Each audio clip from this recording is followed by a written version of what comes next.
When I was younger, I had a friend, and this friend was also a musician, and she was very, very good at getting things done and finishing projects and getting her work out there.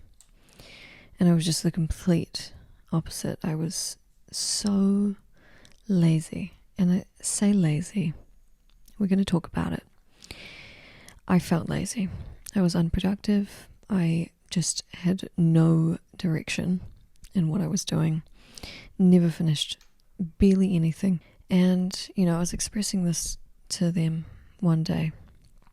Like, I just don't understand. I don't understand why I can't finish anything. I don't understand why I'm so bad at finishing things and pursuing music.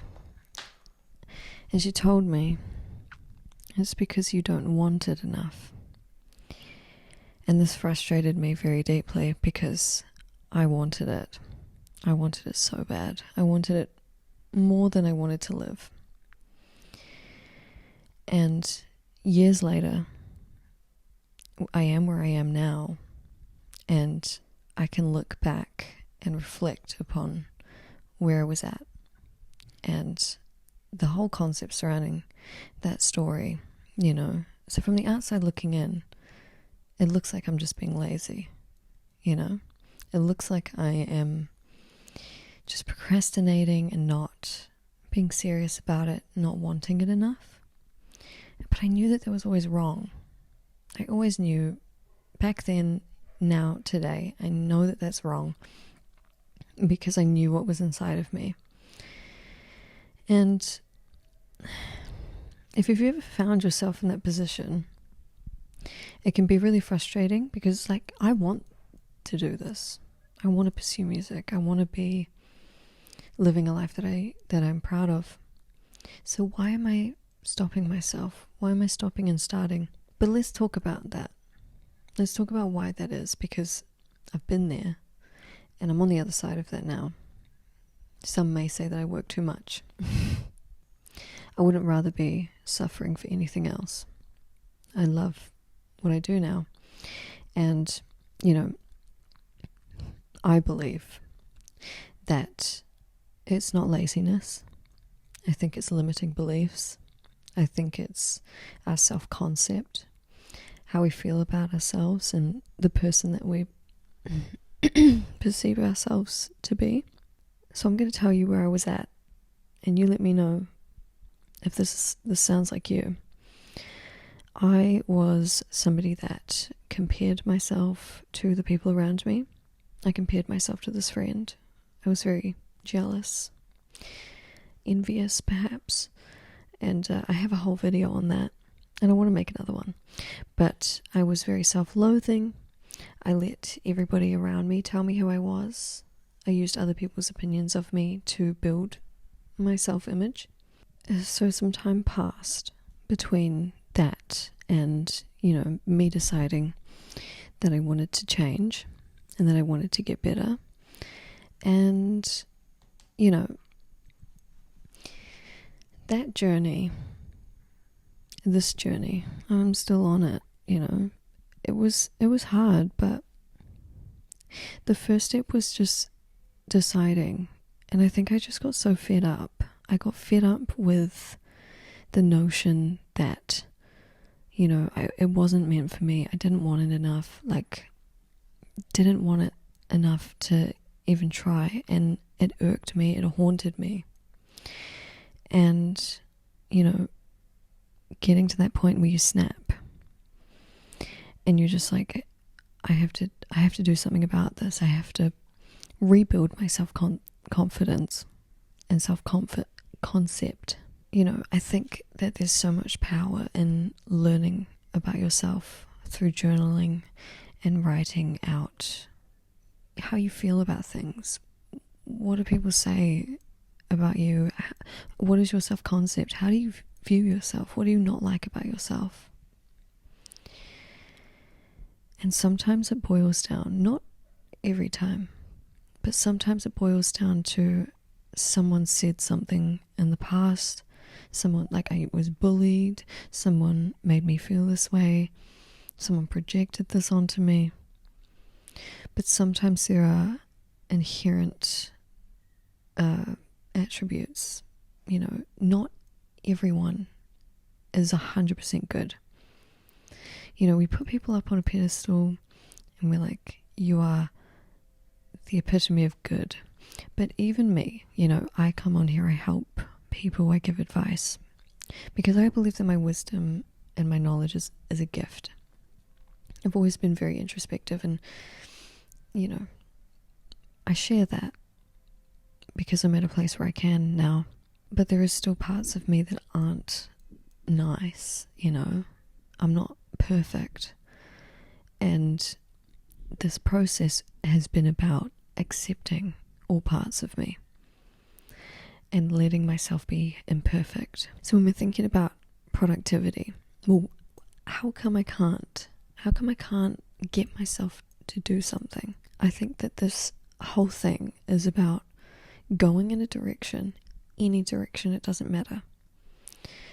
If you find resistance, push a bit harder. If it keeps not working, if it doesn't feel right, try something else. I would schedule out my week, and it would be like, make 3 TikToks throughout the week, 1 YouTube video, 1 this, 1 that, 1 painting a week, 1 song a week, and putting these like goals. And it worked for a little while. But I think, when you're jumping from doing basically nothing to all of a sudden you've got a routine and stuff, like, it can be really difficult, and you want to ease into it. And I really pushed, I think, because I got that bug in my head that was like, you need to change your life now. Like, it's time to get up and start doing the work and build the life that you want. And I tried and failed many times at having a schedule and doing that sort of thing. Some people thrive with that. What I'm saying is that, it takes work to try and find what works for you. But I think you're never going to know what's going to work for you if you don't start trying something, anything. And it doesn't have to be a whole lot all at once. The advice that I was given was to start small and slowly increase the amount of work that you're doing. I believe that we are spirits having a universal human experience. Like, I am very spiritual, and I think that a lot of my spirituality has guided me through the toughest times. And I know I don't want to sound delulu, because I know that not everyone's into that stuff.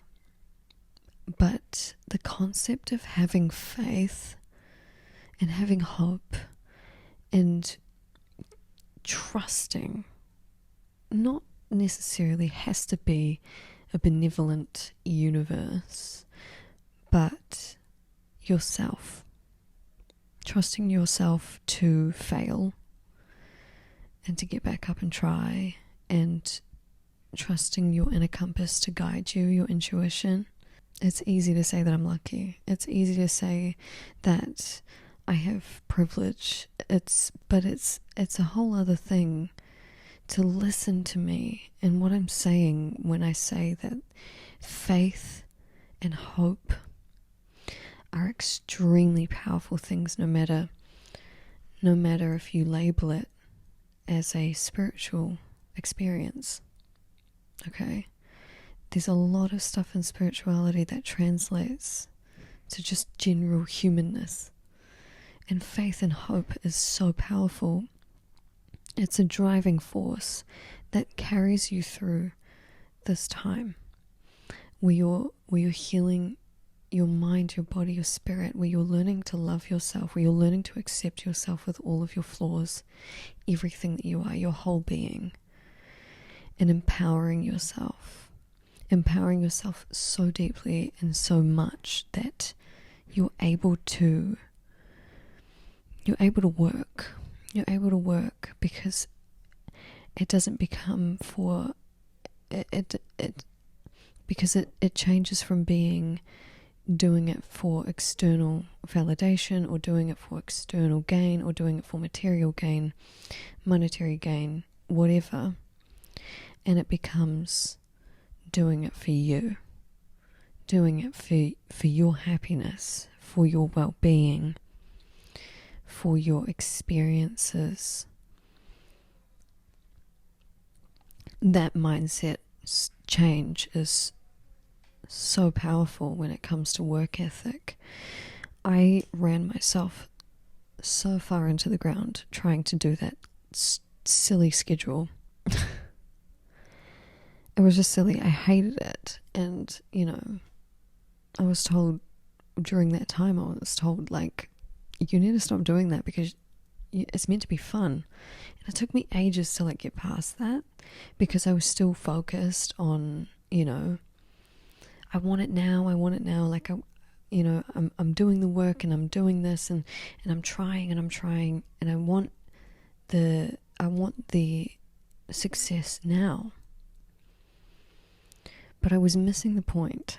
You have to be prepared to fail, and you have to be prepared to walk yourself in circles, and you have to be prepared to walk yourself into dead ends, and you have to be prepared in those moments to stop, to reevaluate, turn around, back it up, redirect,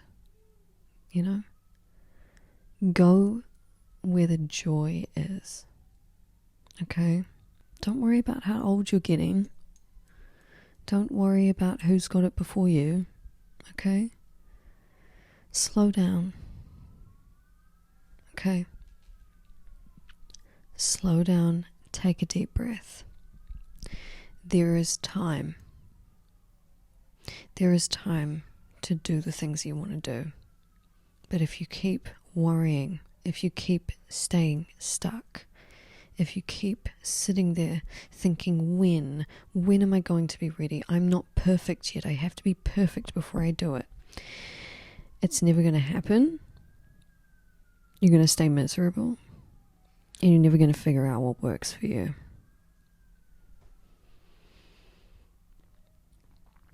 I know it's hard. And I know it's scary and I know it's intimidating.